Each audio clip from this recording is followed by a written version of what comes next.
Hello నమస్తే, welcome back to Pramodini kitchen channel. ఇవాళ నేను తయారు చేయబోయే రెసిపీ ఆమ్చూర్ పౌడర్ అండి.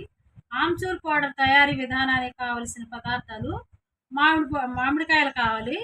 ఇవి కలకత్తా కాయలు, చిత్తూరు కాయలు అంటారు. ఇవి పచ్చడికి మనం ఉపయోగిస్తుంటాం కదండి, బాగా పుల్లగా ఉంటాయి కదా. అందుకోసం అని చెప్పేసి అట్లాంటి కాయలే కావాలి. పుల్లగా ఉండే కాయలు మాత్రమే వీటికి ఉపయోగపడుతుంది. వీటిని ఏ విధంగా చేస్తానంటే, దీని మీద పైన పొట్టంతా కూడా పీలర్స్తో తీసుకోవాలి. ఈ విధంగా పీలర్తో పైన తొక్కంతా తీయాలి. పీలర్తో మనం పైన తొక్కంతా తీసుకున్నాం కదండి, మళ్ళీ పీలర్తోనే దీన్ని మనం ఇట్లా తీసుకోవాలి. లేయర్స్ లాగా వస్తాయి.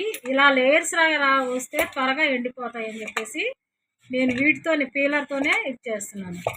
ముక్కలుగా కట్ చేస్తే ఎండటం లేట్ అవుతుంది, ఇట్లా అయితే త్వరగా అయిపోతుంది. ఇదిగోండి, 2 మ్యాంగోస్ అయిపోయింది. ఇది 3rd మ్యాంగో. ఈ విధంగా లేయర్స్ లాగా వస్తుంది కదండి, ఇట్లా లేయర్స్ వస్తే త్వరగా ఎండిపోతుంది. ఇదిగోండి 9.